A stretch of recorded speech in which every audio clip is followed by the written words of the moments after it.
जय हिंद साथियों, जय जवान जय किसान। भारतीय किसान लोक शक्ति जिंदाबाद। साथियों, सबसे पहले मैं उन सभी सहयोगी संगठनों को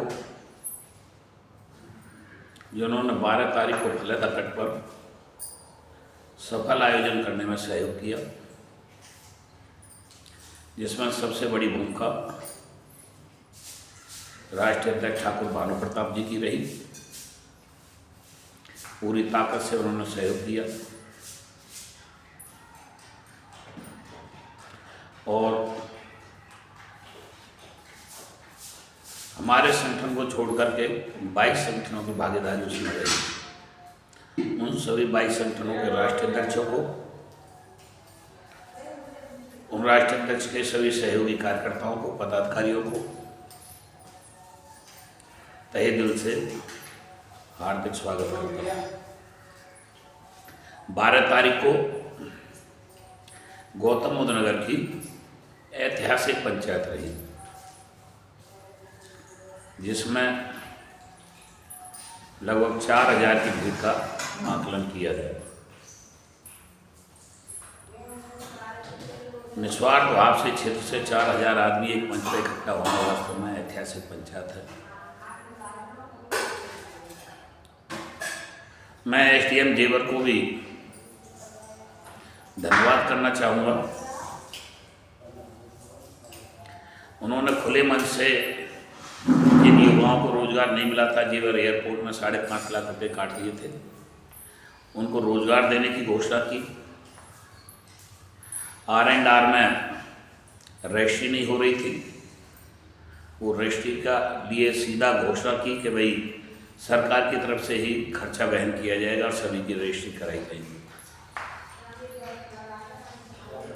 यमुना एक्सप्रेसवे के 64.7% की भी घोषणा की गई कि लगभग जनवरी से बढ़ना वो शुरू हो जाएगा। इन 3 मांगों की घोषणा खुले शब्दों में हुई। यमुना एक्सप्रेसवे के आवासीय प्लाट पे भी सकारात्मक बात रही।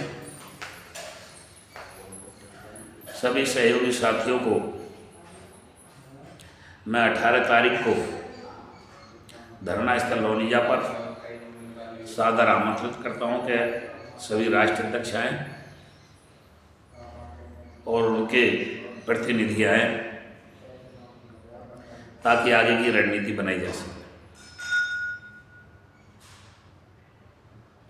साथियों, इस प्रकार की लड़ाई या तो जब लड़ी गई थी जब यमुना एक्सप्रेसवे बन रहा था, या सलारपुर अंडरपास से 64.7% की लड़ाई लड़ी गई,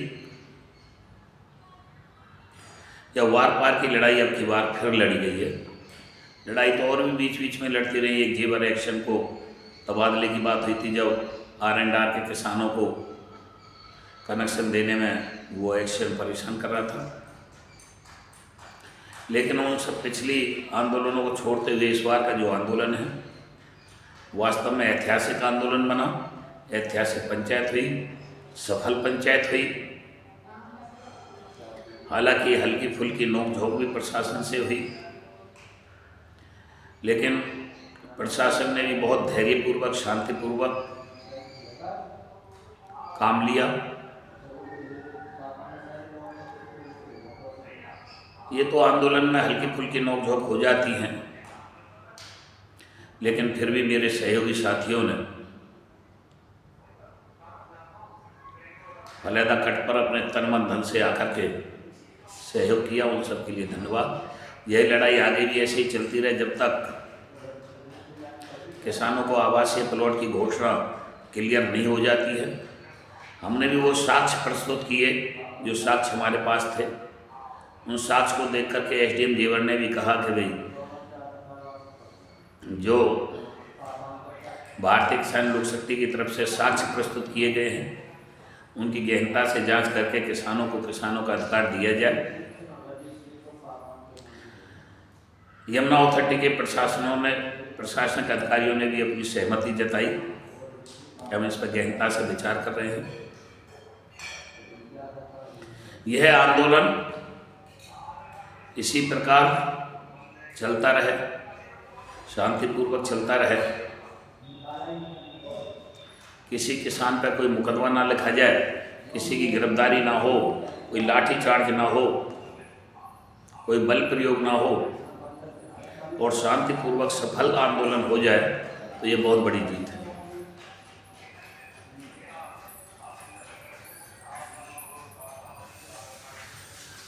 पक्ष विपक्ष हमेशा रहते हैं, हमेशा रहेंगे।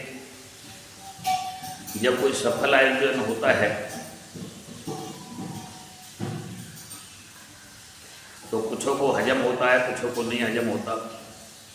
कुछ साथियों ने अपना काम भी किया,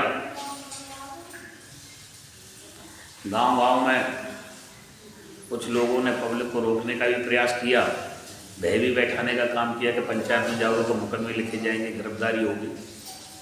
जबकि ऐसा वहाँ कुछ नहीं था। प्रशासन ने बहुत सूझबूझ से काम लिया, पुलिस प्रशासन ने सूझबूझ से काम लिया, उसके लिए धन्यवाद। जेवर एसडीएम ने हमारी वकालत की, उसके लिए धन्यवाद। यमुना विकास प्राधिकरण के अधिकारियों ने हमारी बातों को सबको गहनता से सुना, उसके लिए धन्यवाद। जिन किसानों ने अभी तक मुआवजा नहीं उठाया था और उनका अवार्ड हो गया था, उनके अंतर धनराशि पे भी सहमति जताई, उसके लिए धन्यवाद। युवाओं को रोजगार देने की बात कही, एयरपोर्ट के जिनके 5.5 लाख रुपए नहीं लिए थे तो उनको सभी को रोजगार दिया जाएगा और सबका इंटरव्यू होगा, सबके फार्म लिए जाएंगे और जो योग्य नहीं है युवा उनको स्किल करके उनको भी जो है योग्य बनाया जाएगा, ट्रेनिंग दी जाएगी उनको। जिन किसानों की विस्थापन में गांव चले गए थे 5 गांव, उनकी रजिस्ट्री की बात की, यमुना एक्सप्रेसवे के 64.7% की बात की। तो आंदोलन आपका सफलता की तरफ बढ़ रहा है और धीरे धीरे सभी मांग पूरी होगी। इसका श्रेय उन साथियों को भी जाता है कि जिन्होंने आकर के हमको सहयोग किया, तन मन से हमारे साथ आए। जैसे जिसकी सामर्थ्य अपने सामर्थ्य के अनुसार अपने सभी सहयोगी किसानों को अपने साथ लाए और भारतीय किसान लोक शक्ति के इस आंदोलन को सफलता की तरफ पहुंचाने में अपना पूर्ण भागीदारी निभाई, उस सभी के लिए धन्यवाद। उन्हें 18 तारीख को धरना स्थल रोनिजा पर वो सादर आमंत्रित हैं सभी राष्ट्रीय अध्यक्ष और उनके सभी साथी, ताकि आगे की बैठकर रणनीति बनाई जा सके कि इस आंदोलन को सफलता की तरफ कैसे ले जाया जा सके।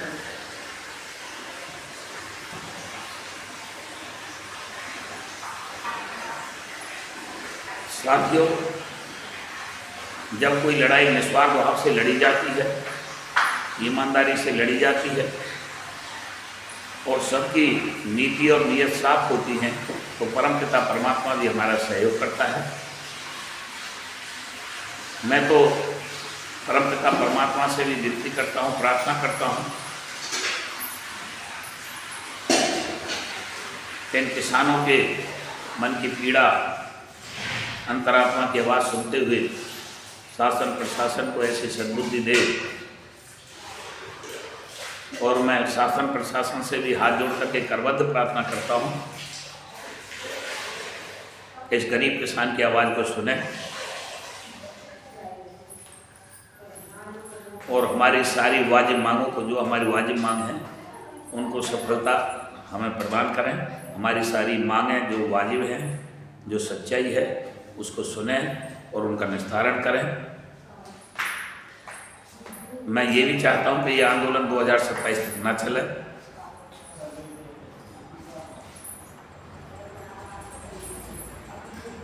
और पहले इसका निस्तारण हो जाए तो अच्छा है। 18 तारीख को आगे की रणनीति बनाई जाएगी। धन्यवाद। जय हिंद, जय भारत, जय भारत।